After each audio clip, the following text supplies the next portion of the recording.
The autumn of 1941. Moscow is in mortal danger. German tank columns are breaking through to the capital in all directions, but a special significance in the plans of the Hitlerite command is given to the northern corridor, the Klin-Solnechnogorsk direction. These cities became the true northern gates of Moscow, the last frontier before the capital. Why did this particular direction attract the attention of German strategists? The answer lies in geography. The terrain here was a relatively flat plateau, dissected by small rivers, an ideal space for maneuver warfare. The Leningrad Highway, a direct road to Moscow, allowed for the rapid transfer of equipment and troops. By capturing Klin and Solnechnogorsk, the Germans would have the opportunity to strike at the unprotected flank of the Soviet defense.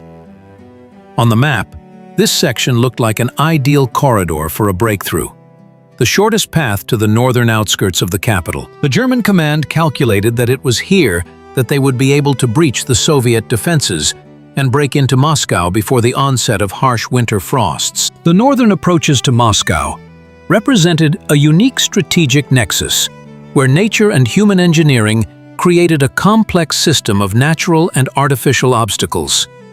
The Klin-Dimitrov Ridge, a highland stretching from west to east, formed a natural defensive line. The hilly terrain, with elevation changes of up to 150 meters, created ideal positions for artillery and anti-tank defenses, allowing control over vast territories. The Sestra and Istra rivers, though narrow, became serious impediments during the autumn mud season and winter frosts.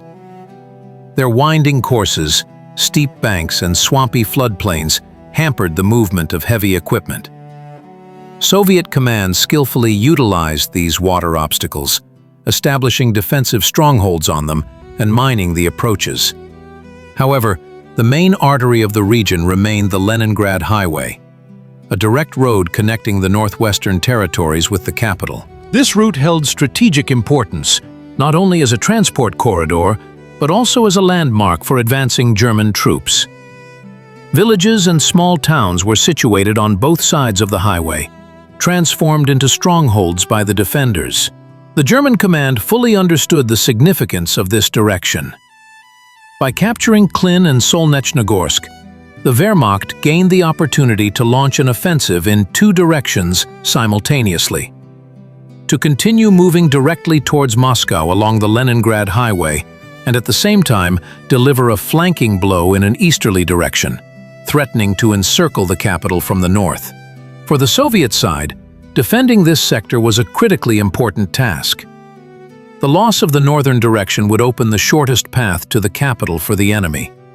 Only 50 to 60 kilometers separated Solnechnogorsk from the northern outskirts of Moscow. Furthermore, important industrial facilities whose evacuation was not yet complete, as well as key transport hubs connecting the capital with the northern regions of the country, were located here. The Moscow-Volga Canal, now the Moscow Canal, played a special role in the defensive system, the last water frontier before the capital. Its concrete banks presented ready defensive positions, and its width of up to 120 meters made the canal a serious anti-tank obstacle. Operation Typhoon. This was the name given by the German command to its last decisive thrust towards Moscow. The plan, developed in September 1941, envisaged a concentric strike on the Soviet capital from three directions. But it was the northern direction, through Klin and Solnechnogorsk, that was considered one of the key elements in the Wehrmacht's strategy. Field Marshal von Bock, commander of Army Group Center, allocated significant forces for the offensive on the northern flank. The 3rd Panzer Group of General Hermann Hoth and part of the 4th Panzer Group of General Erich Hoppner were to deliver a powerful blow along the Leningrad Highway. In total, 2 tank and 3 infantry divisions were concentrated here, approximately 600 tanks and 100,000 soldiers. German strategists calculated that a tank wedge, driven in at the junction of the Soviet 16th and 30th Armies, would allow them to quickly overcome defensive lines and reach the Moscow-Volga Canal. From there, only one more thrust remained to the northern outskirts of the capital. According to Hitler's directives, the entire operation was to be completed before the onset of winter cold, in approximately 3 to 4 weeks. The 3rd Panzer Group was given a specific task: to break through the Soviet defenses in the Volokolamsk-Klin sector, capture Klin, and develop the offensive in the direction of Dimitrov. The 4th Panzer Group was to advance further south, capture Istra and Solnechnogorsk, and then turn northeast to link up with the 3rd Group in the area of the Moscow-Volga Canal.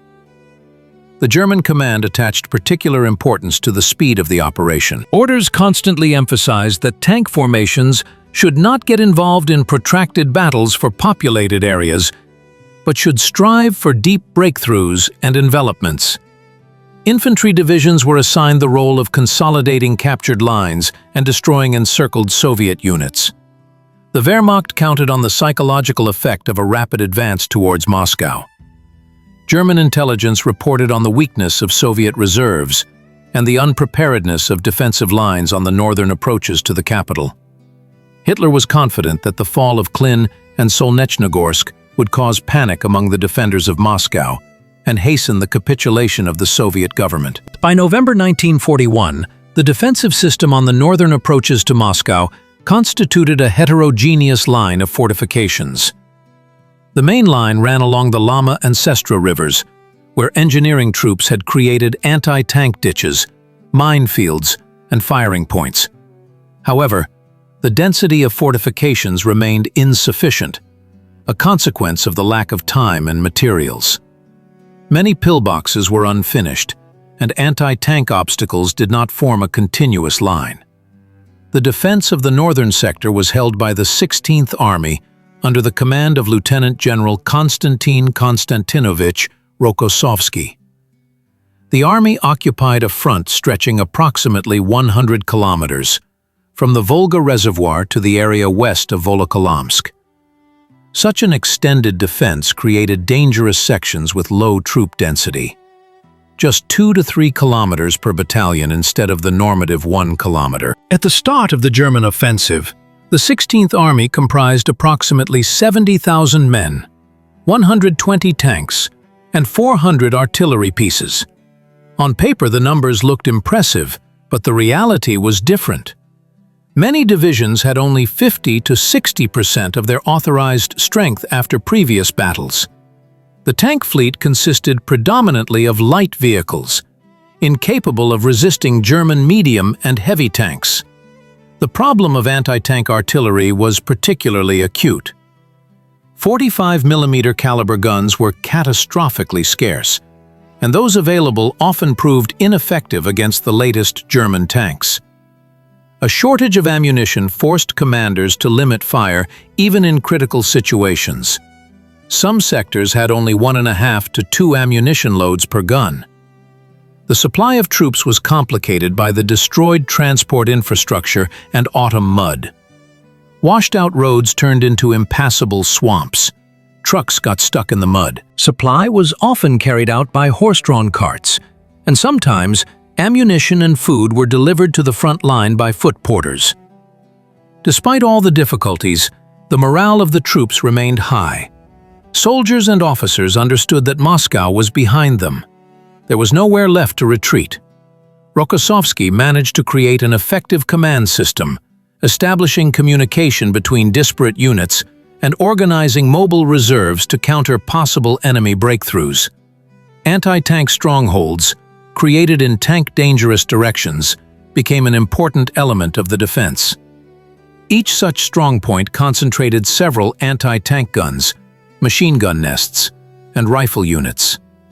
These resistance nodes were intended to hold back German tank wedges until reserves arrived. On November 15, 1941, the lull on the front near Moscow was broken by a powerful artillery barrage. After a 2-week pause caused by the autumn mud, German troops resumed their offensive on the Soviet capital. The enemy concentrated a particularly strong blow in the northern direction, where the Leningrad Highway opened a direct path to Moscow through Klin and Solnechnogorsk. The main thrust in the Klin direction was delivered by General Goth's 3rd Panzer Group, reinforced with fresh units and equipment. The Germans employed their favorite tactic, a concentrated tank breakthrough on a narrow sector of the front. Over 200 tanks, supported by aviation, fell upon the positions of Colonel Mison's 107th Motor Rifle Division, which defended the approaches to Klin. Soviet soldiers met the enemy with organized fire. Anti-tank guns, camouflaged at the edges of forests and on the outskirts of villages, knocked out German vehicles. However, the superiority in forces was too great. By the end of the first day of the offensive, the Germans managed to penetrate the defense to a depth of up to 10 kilometers, creating a threat of encirclement for the units directly defending Klin. Rokossovsky, assessing the criticality of the situation, transferred all available reserves to the breakthrough site, a separate tank battalion and an artillery regiment. However, these forces could only slow down the enemy's advance, but not stop it completely. On November 17th, German tanks broke through to the northern outskirts of Klin.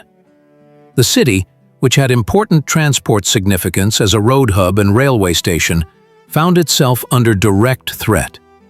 Rokossovsky ordered the creation of an all-around defense in the city, turning every stone building into a strong point. The German command, seeking to avoid prolonged street fighting, employed an outflanking maneuver. Part of the tank and motorized units were directed to bypass Klin from the east and west in order to encircle the city and cut off the retreat routes for Soviet troops. Simultaneously, enemy aviation delivered continuous strikes against defensive positions and communications. On November 18th, the situation of Klin's defenders became critical. German units practically closed the encirclement ring around the city. Under these circumstances, Rokossovsky made a difficult but necessary decision: to withdraw the main forces to a new defensive line east of Klin, to avoid the destruction of the encircled units. Covering the retreat of the main forces, separate battalions and companies remained in the city, having received orders to hold out as long as possible. They organized pockets of resistance in the city, tying down significant enemy forces and gaining precious time for the regrouping of the main forces of the 16th Army. The German offensive developed according to the classic blitzkrieg scheme: breakthrough, encirclement, destruction of encircled groupings. However, the stubborn resistance of Soviet troops prevented the enemy from developing the pace of the offensive according to the original plan. Instead of the planned 2 or 3 days, the battle for Klin dragged on for almost a week. On November 23, the situation in the Klin area reached a critical point. After a week of fierce fighting, German tank and motorized units broke through the defenses on the flanks and began to encircle the city in a semicircle. Forward units of the Wehrmacht were already fighting on the northern and western outskirts. Soviet units, exhausted by continuous fighting, suffered from a severe shortage of ammunition and fuel. Artillery batteries were forced to conserve every shell, tank crews, every liter of fuel. Konstantin Rokossovsky, assessing the situation, understood. It was impossible to hold Klin with the available forces. Continued defense in the city threatened complete encirclement and destruction of a significant part of the 16th Army. In his memoirs, he would later write, "The decision to retreat was difficult but necessary." The main task was to preserve manpower and equipment for continued fighting on new lines. On November 24th, under the cover of night, the main forces of the Soviet troops began an organized withdrawal from Klin. Separate rifle companies and artillery crews remained to cover the retreat. They fired from pre-prepared positions, creating the impression for the enemy that the city's defense was continuing in full. This tactical maneuver allowed precious time to be gained for the evacuation of the wounded and heavy weaponry. By noon on November 25th, German troops had fully occupied Klin. The capture of this important transport hub opened a direct road for the Wehrmacht to Solnechnogorsk, the last major settlement before the Moscow-Volga Canal. The distance between Klin and Solnechnogorsk was only 30 kilometers, and the German command expected to cover it in 2 to 3 days. The fall of Klin created a dangerous gap in the Soviet defense line. Hoth's 3rd Panzer Group gained the opportunity to develop an offensive in 3 directions at once. On Solnechnogorsk along the Leningrad Highway, on Dmitrov, bypassing the canal from the north, and on Yakroma to capture crossings over the Moscow-Volga Canal. This threatened the entire northern flank of Moscow's defense. Rokossovsky immediately began organizing a new line of defense. The main line was established along the eastern bank of the Sestra River, from the Leningrad Highway to the village of Borshchevo. All available reserves were pulled here, including individual tank battalions and anti-tank artillery regiments. Minefields and anti-tank barriers were hastily created in tank-dangerous directions. Special attention was paid to the defense of Solnechnogorsk. This small town now acquired key importance. Its loss opened a direct path for the enemy to the Moscow-Volga Canal and the northern outskirts of the capital. Pioneer units were sent to the city to create a system of barricades and firing points. Every stone building was turned into a strongpoint, with all-round defense. On November 24, 1941, after the fall of Klin, German tank formations rushed towards Solnechnogorsk. The city, located just 50 kilometers from Moscow, became the last major defensive line before the Moscow-Volga Canal. Rokossovsky understood. The loss of Solnechnogorsk would open a direct road to the capital for the enemy. Here, they had to stand to the death.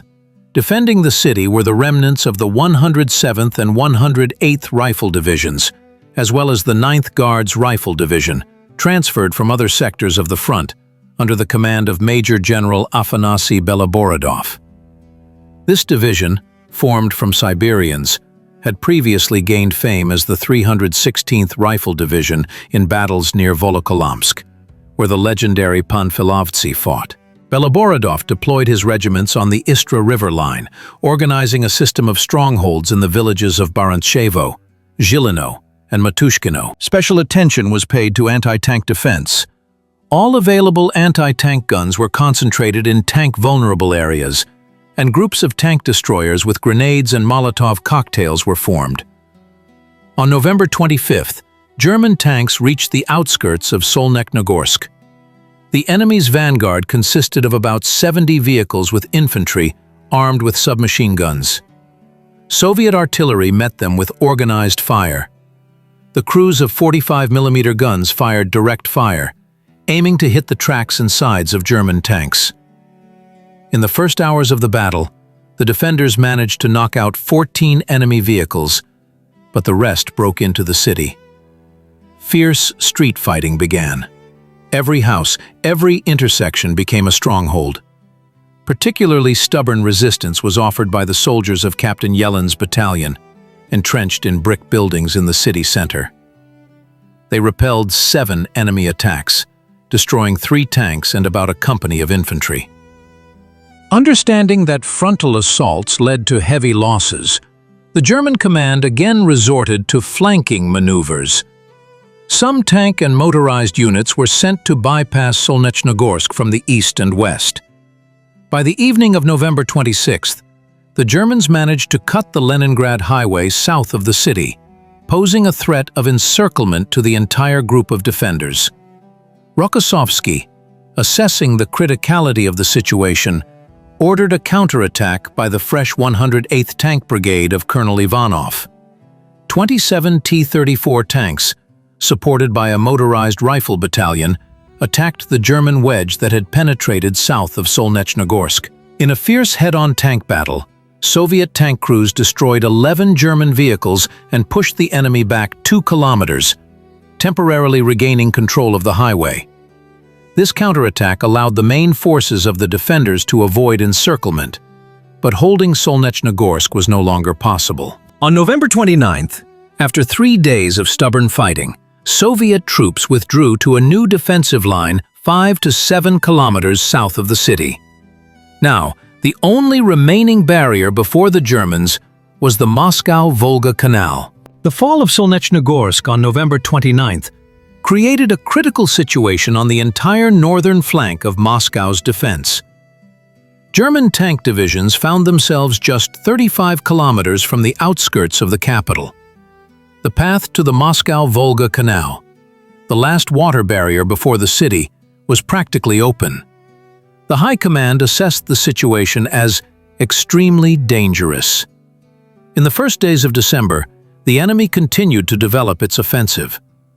Hoth's 3rd Panzer Group struck eastward and on November 30th captured Rogachevo, then surged towards Yakroma, an important point on the Moscow-Volga Canal.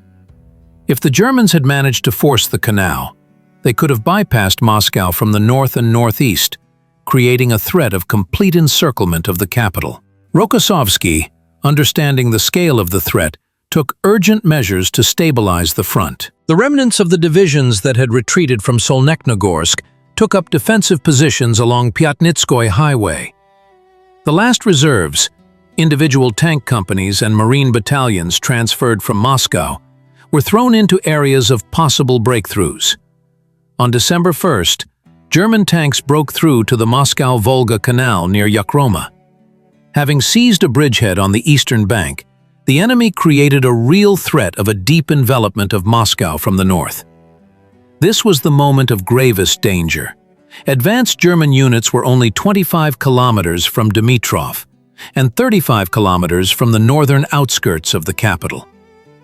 In this critical situation, the Stavka VGK, headquarters of the Supreme High Command, took decisive measures.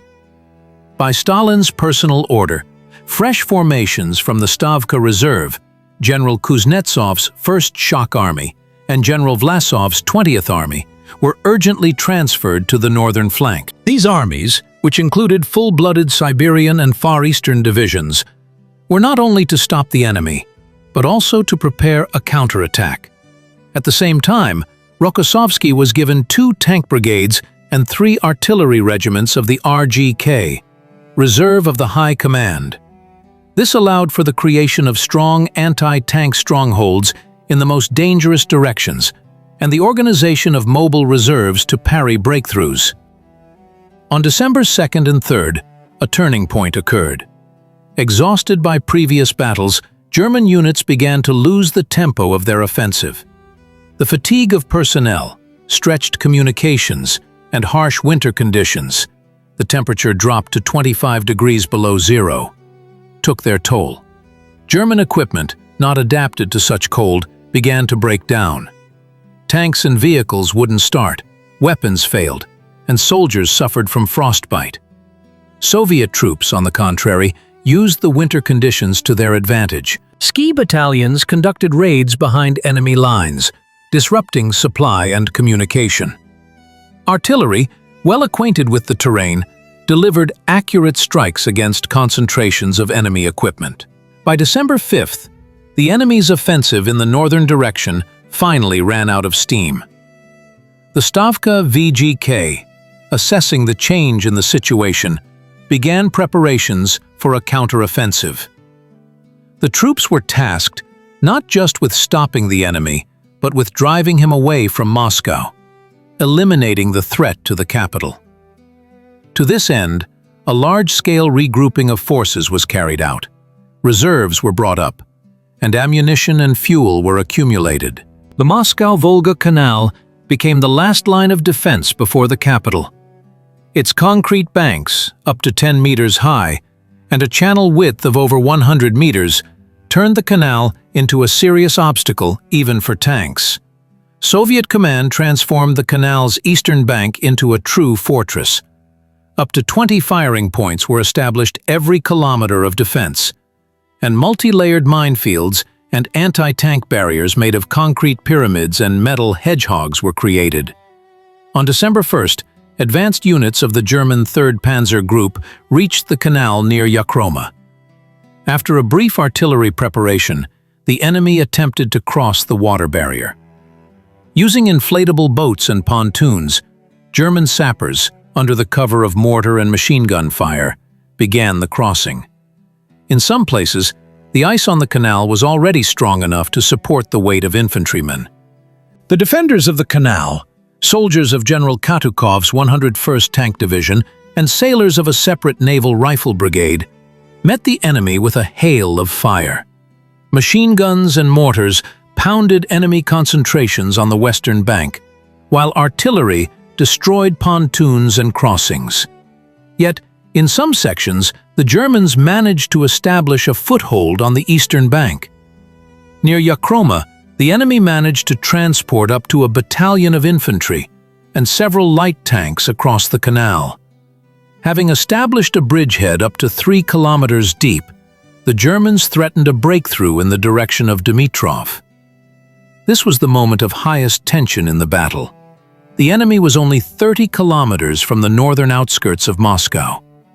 In this critical situation, the Stavka of the Supreme High Command threw all available reserves to the northern sector.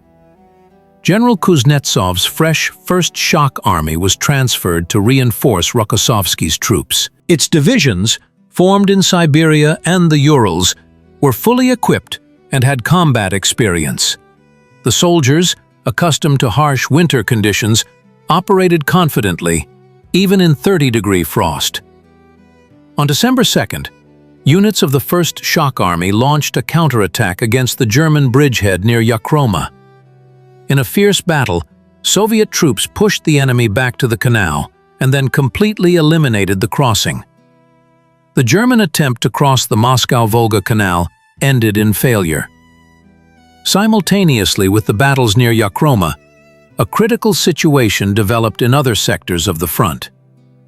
German tank units broke through to the canal near Lobnya and created a threat of a breakthrough to Moscow along the Dmitrovskoye Highway.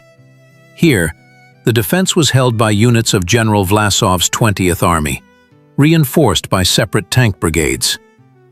By December 3rd through 4th, the enemy's offensive along the entire northern sector began to run out of steam. The enormous losses suffered by German troops over 2 weeks of continuous fighting, the depletion of material resources, and harsh winter conditions took their toll. The temperature dropped to 30 degrees below zero, leading to the mass breakdown of equipment. German tanks and vehicles, lacking antifreeze, would not start. Lubricants in weapons froze, rendering them useless. By December 5th, the offensive potential of German forces in the northern sector was completely exhausted. The front line stabilized 30 to 40 kilometers from Moscow. The plan for a lightning capture of the Soviet capital had utterly failed. Now, the initiative passed to the Soviet command, which was preparing a counteroffensive. The beginning of December 1941 became a turning point in the Battle of Moscow. The Soviet command, realizing that the enemy had exhausted its offensive potential, began careful preparations for a counteroffensive in the northern direction. The Stavka of the Supreme High Command allocated significant reserves to reinforce the troops defending the approaches to the capital. Fresh divisions from Siberia, the Urals, and the Far East, soldiers accustomed to harsh winter conditions and possessing high morale, were transferred to the Klin and Solnechnogorsk direction. Special attention was paid to the logistical support of the upcoming operation. Echelons with ammunition, fuel, and provisions flowed continuously to the front line. Artillery units received 3 to 4 ammunition loads, several times more than they had during the defensive battles. Tank brigades were replenished with new equipment, including heavy KV and medium T-34s, which surpassed German tanks in armor protection and firepower. The 1st Shock Army of General Kuznetsov, the 20th Army of General Vlasov, and the right wing of Rokossovsky's 16th Army formed a powerful fist aimed at Klin and Solnechnogorsk. The commander of the Western Front, Army General Zhukov, personally supervised the preparation of the operation, holding daily meetings with army commanders and demanding thorough elaboration of all details of the upcoming offensive. Reconnaissance became the most important element of preparation. Air reconnaissance, despite difficult weather conditions, carried out daily sorties, photographing the disposition of German troops. Reconnaissance groups, operating behind enemy lines, obtained valuable information about the defense system, firing points, and reserves. Particular attention was paid to identifying artillery positions and tank groups that could become primary targets during the breakthrough of the defense. On December 5, 1941, the Stavka approved the final plan for the counter-offensive. The troops of the northern grouping were to deliver two converging strikes, one from the area north of the Moscow-Volga Canal towards Klin, the other from the Kryukovo area towards Solnechnogorsk. The goal of the operation was to encircle and destroy the main forces of the German 3rd Panzer Group, and then to develop the offensive in the western direction. To achieve surprise, it was decided to abandon prolonged artillery preparation. Instead, short but powerful fire raids were planned immediately before the attack. Tank formations were tasked with operating in small groups, supporting the infantry, and moving into operational space only after breaking through the enemy's first line of defense. Special attention was paid to the interaction of different branches of service. Infantry, tanks, and artillery were to act as a single mechanism.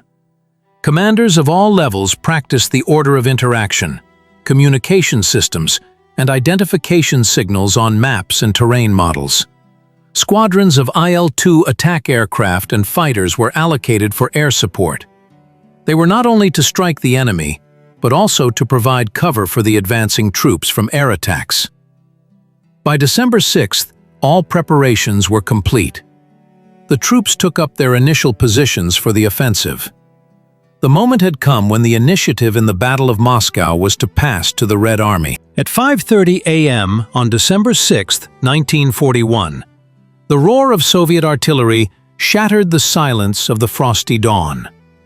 The Red Army's counteroffensive near Moscow had begun.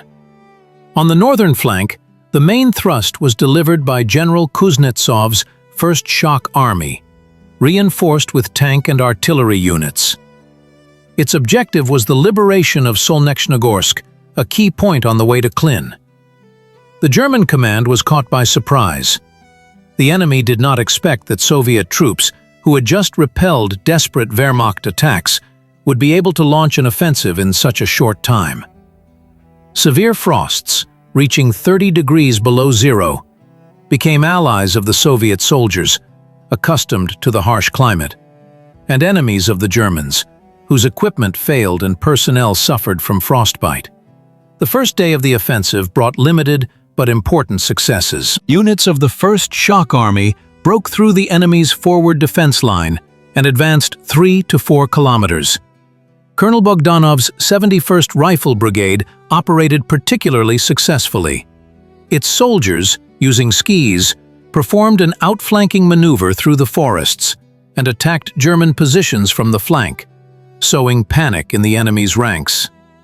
On December 7th, the offensive gained momentum.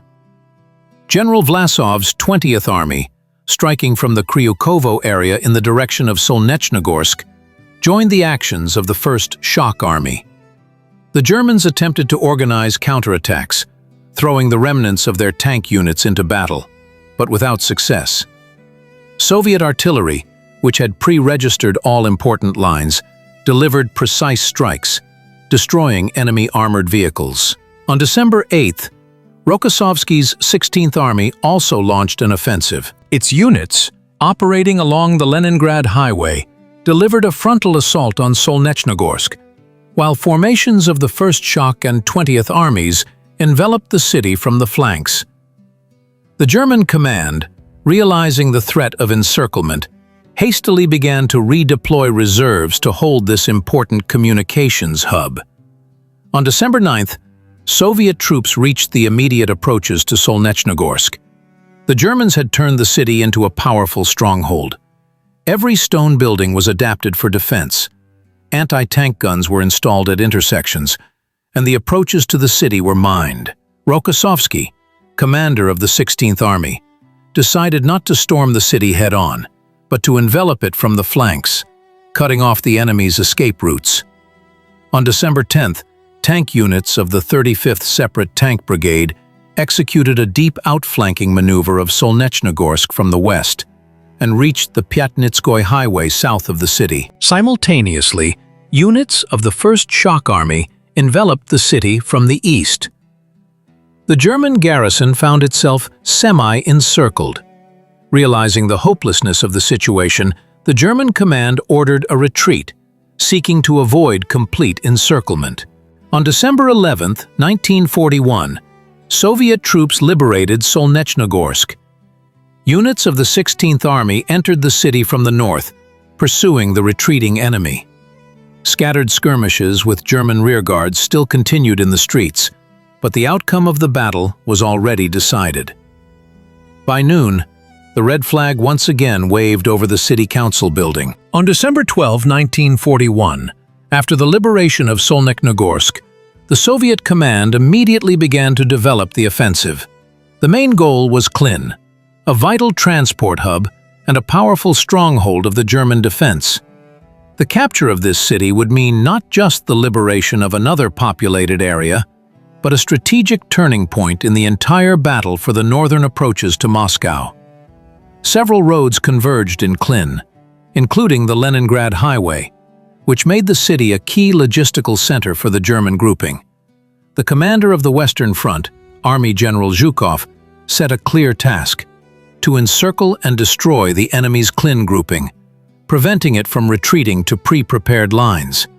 To solve this problem, a strike group was created from 3 armies: the 1st Shock Army of General Kuznetsov, the 30th Army of General Lelushenko, and the right flank of the 16th Army of Rokossovsky.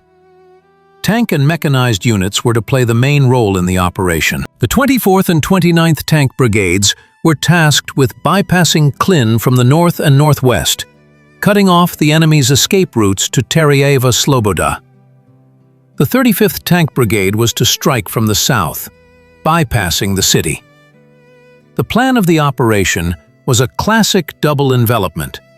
While infantry units tied down the enemy from the front, mobile units moved into operational space, encircling the enemy grouping.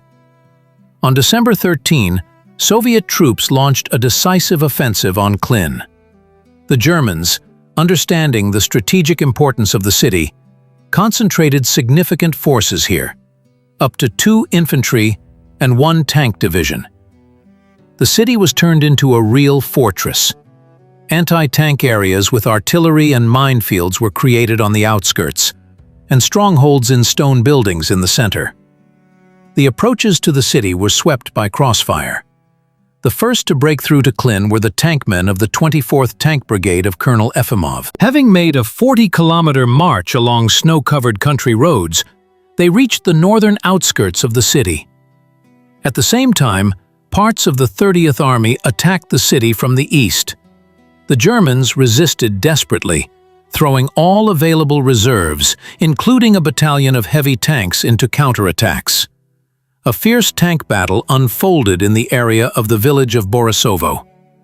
Soviet tankmen, maneuvering between buildings and using terrain features, destroyed 14 German vehicles, losing 7 of their own. By the end of the day, the encirclement ring around Klin began to tighten. On December 14, the situation of the German garrison became critical. Soviet troops cut off the main roads leading west from the city. The supply of the encircled units practically ceased. The German command made a desperate attempt to unblock the city, launching a counterattack with the SS motorized division Reich. However, this attack was repelled by anti-tank artillery fire and the actions of assault aviation. By the evening of December 14, Soviet troops broke into the outskirts of Klin. Fierce street fighting began. Every house, every intersection had to be taken by storm. The enemy offered particularly stubborn resistance in the area of the railway station and the city square, where the most combat-ready units were concentrated. On December 15, 1941, Klin was completely liberated. The last pockets of resistance were suppressed by noon.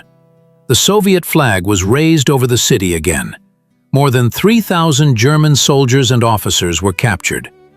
The trophies of the Soviet troops included 82 tanks, more than 100 guns, 300 vehicles, and huge warehouses with ammunition and provisions. The liberation of Klin was of great strategic importance. Firstly, a large enemy grouping was defeated, which significantly weakened the entire northern flank of the German troops. Secondly, Soviet troops gained the opportunity to develop an offensive to the west, threatening the rear of the entire Army Group Center. Thirdly, a vital transport hub was liberated, which significantly improved the logistical capabilities of the advancing Soviet armies. Finally, the victory near Klin had enormous moral significance, finally dispelling the myth of the invincibility of the German army. After the liberation of Klin and Solnechnogorsk, Soviet command immediately began organizing the pursuit of the retreating enemy. The Germans could not be allowed to fortify new lines, establish defensive positions, and regroup their forces. On December 16, 1941, the Stavka of the Supreme High Command issued a directive demanding continuous forward movement from the Western Front troops, giving the enemy no respite. The pursuit of the retreating German forces took place under extremely challenging conditions. The air temperature dropped to 35 degrees below zero. Deep snow, in places reaching 1.5 meters, severely hampered the advance of infantry and equipment. Roads turned into icy ruts, traversable only by vehicles with anti-skid chains. Tanks consumed twice as much fuel as under normal conditions. During their retreat, the Germans employed a scorched earth tactic.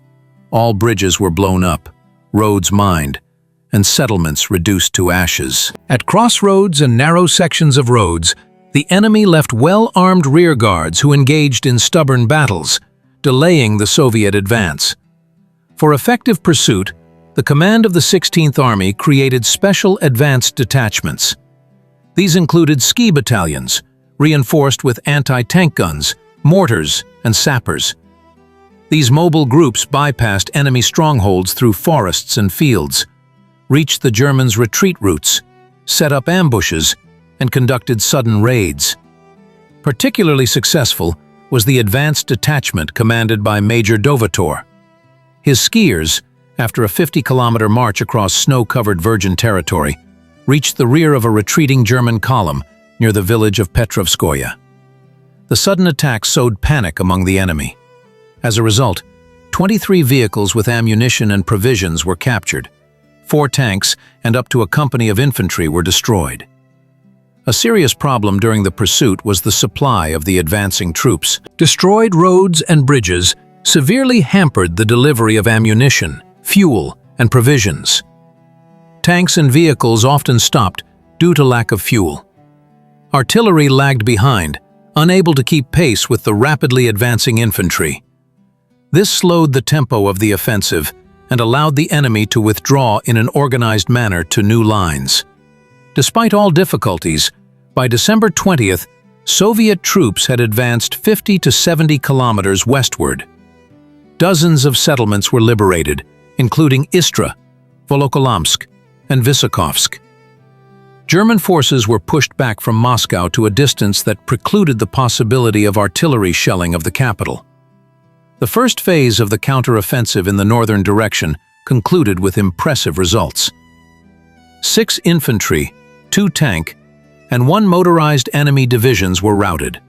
Hundreds of guns, mortars, machine guns, thousands of vehicles and motorcycles were captured. German losses amounted to over 30,000 killed and wounded, with about 5,000 taken prisoner. The liberation of Klin and Solnechnogorsk, followed by the successful pursuit of the retreating enemy, had immense strategic significance. The direct threat to Moscow from the north was eliminated. The initiative finally passed into the hands of the Soviet command. The myth of the invincibility of the German army was shattered. The expulsion of the invaders from Soviet soil had begun. The Klin-Solnechnogorsk operation became one of the decisive battles of the Battle of Moscow, changing the course not only of the Great Patriotic War, but of the entire Second World War. Summarizing this heroic epic, it is necessary to fully assess its military strategic significance.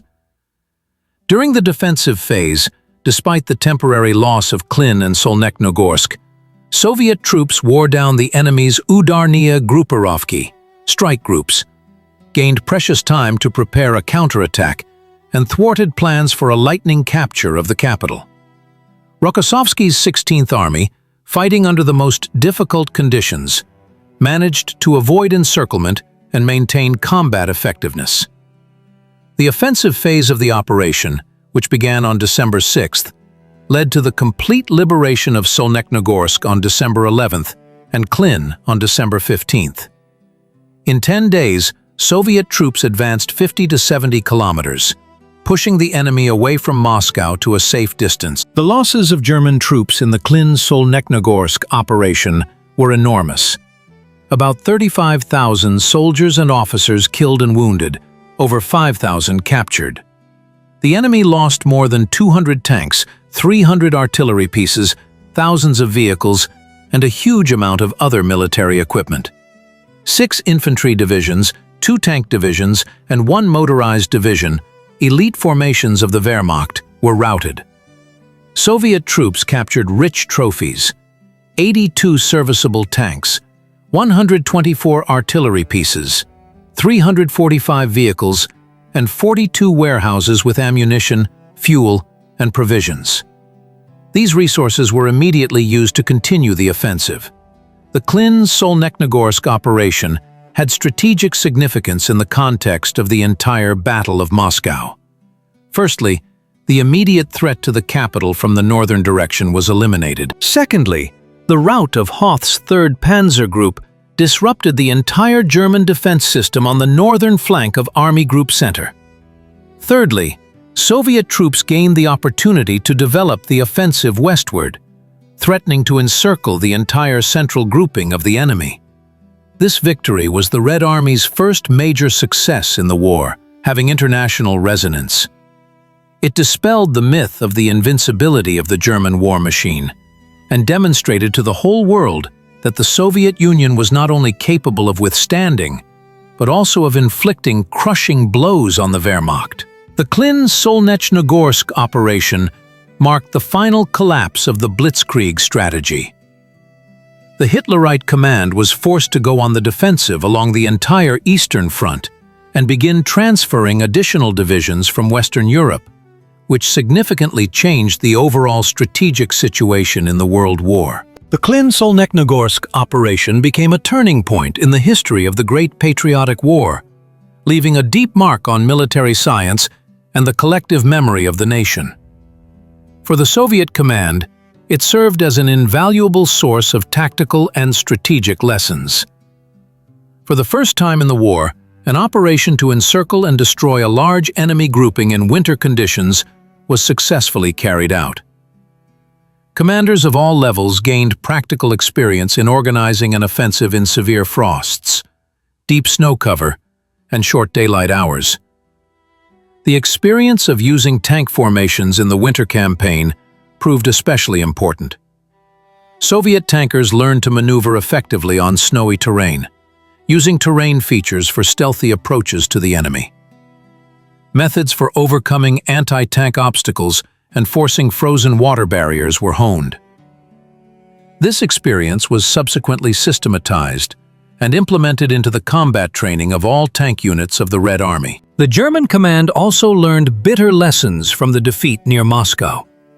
The Wehrmacht encountered a large-scale Soviet counteroffensive for the first time and suffered heavy losses.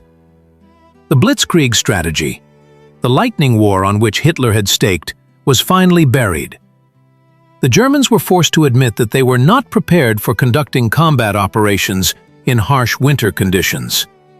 The lack of winter uniforms, problems with equipment at low temperatures, and difficulties with supply.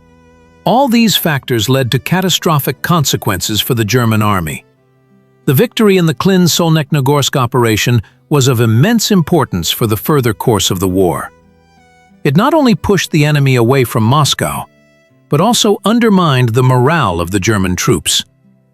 The myth of the invincibility of the Wehrmacht was shattered. Enemy soldiers and officers who had previously known no defeats, for the first time faced a situation where they had to retreat under the blows of the Red Army, abandoning equipment and weapons. For the Soviet people, this victory became a powerful moral stimulus. After 5 months of heavy defensive battles, retreats, and losses, success finally came. This breathed new life into the fighters at the front and the workers in the rear. The victory near Moscow strengthened faith in the final defeat of the enemy, showing that the German war machine could be stopped and turned back. Today, the battle sites of the Klin-Solnechnogorsk operation have become sacred for our people. In Klin and Solnechnogorsk, in the surrounding villages and hamlets, dozens of monuments and memorials have been erected, dedicated to the feat of the defenders of Moscow. A special place among them is occupied by the memorial complex at the Dubosekovo railway siding, where the Panfilov heroes performed their immortal feat. The To the Siberian Warriors monument on Volokolamskoye Highway commemorates the steadfastness of the divisions transferred from the Far East to defend the capital. These monuments are not just stone and bronze. They are living witnesses of history, a connecting thread between generations. Every year, thousands of school children and students visit the battle sites, participate in search expeditions, and meet with veterans. Such work to preserve historical memory is of great importance for the patriotic education of young people, forming in them a sense of pride in their country and respect for the feat of their ancestors.